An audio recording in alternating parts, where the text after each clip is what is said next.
Dobar dan, dobrodošli na naš kanal i danas ću spremiti jednu brzu nepečenu voćnu tortu koja je gotova, bukvalno ajde da ne preterujem, ali za 20 minuta.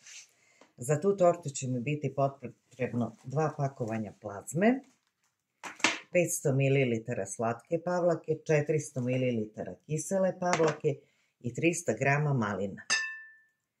Mleko sam sipala ovdje u koje ću da potapam plazmu, tako da ću vidjeti možda 100-150 ml, ali kažem, to ne mogu tačno da kažem koliko treba.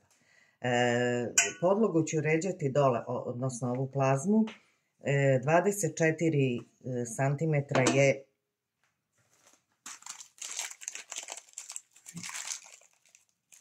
dimenzija pleha. To sam tečno stavim i mozak u momentu. Evo ovako, sad ću da otvorim ovo i da svaki ovaj keks potopim u mleku.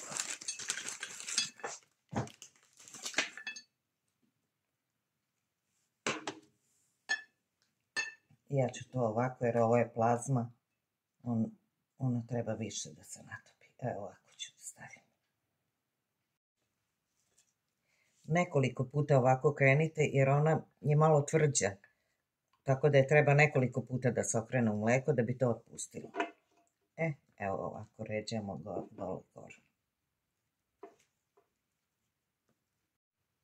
Evo kako izgleda ovaj red dole. Ja sam ovdje malo lomila da bi popunilo sve. Evo ovako. Da bude svaka rupica popunjena. Potrošila sam ovo jedno. Ovo drugo ide u fil. Sada ću spremiti fil. A on se sastoji od... Lupat ću prvo 500 ml slatke pavlake.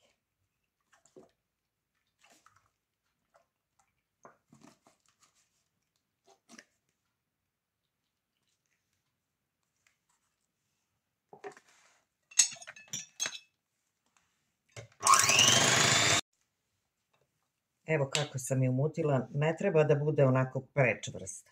I naravno dodat ću pavlaku, neko stavlja šećer u prahu, ja ne stavljam ništa, po meni je dovoljno slatka ova pavlaka koju sam sad umutila. Ne mutim je skroz do kraja, znači zato što ću još malo da izmutim ovo sa pavlakom kiselom. Ovdje imam oko 400 ml kisele pavlake. Sad ću to sve zajedno da umutim i fil ćemo podeliti na 2 dela. Evo ako izgleda umućena slatka pavlaka i kisela pavlaka. Ako vam se učini malo da bude gušće, slobodno dodajte mleka. Ja sam dodala jednu šoljicu da mi baš ne bude ono gusto. Ovo ću sad podeliti na 2 dela. Evo ovako.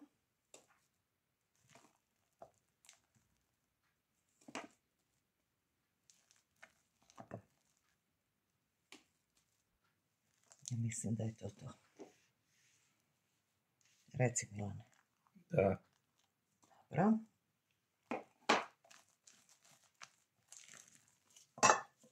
I u ovaj deo dodajem malo lomljenog keksa. Sad ćemo to da izlomimo ovdje sa ovom plagijicom.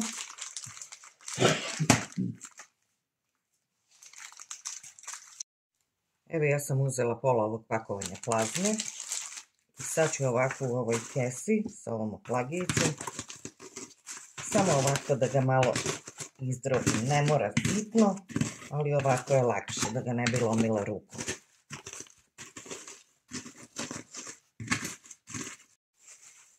Evo kako to izgleda. To ću sipati u ovaj deo.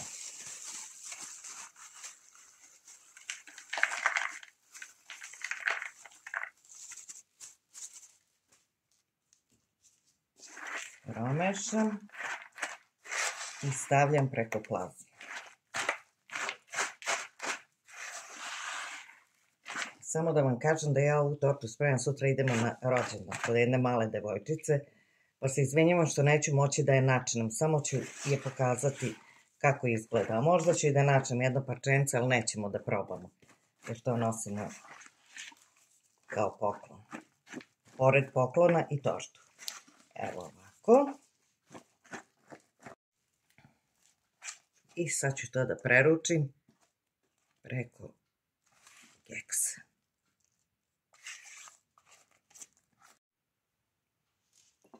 sad u ovaj drugi deo dodajem maline. Ovdje imam 300 grama malina. Možete bilo koje, ali meni je najlepše sa njima.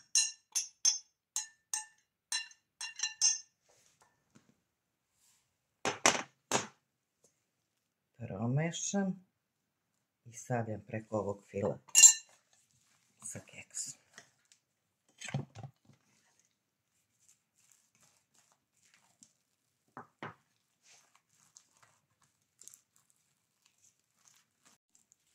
Evo kako izgleda ovaj voćni deo, prelep. I sad ću da sipam preko ovog.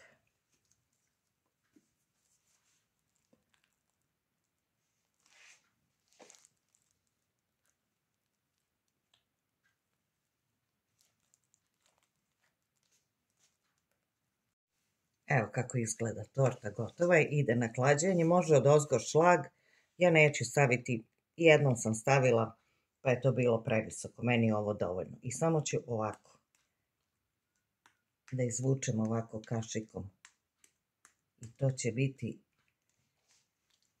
jedina dekoracija. Mislim da je dovoljno, lepota je u jednostavnosti, ne treba tu stavljati ništa drugo. Ide na hlađenje pa se vidimo kad budem skinula obruč.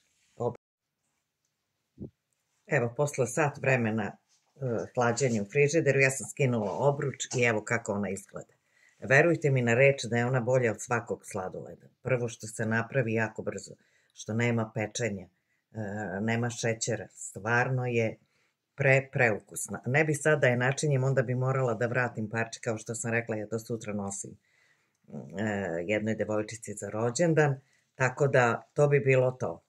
Puno pozdrava s našeg kanala i vidimo se vrlo skoro s nekim novim idejama za ručak, doručak, večeru ili neki kolač.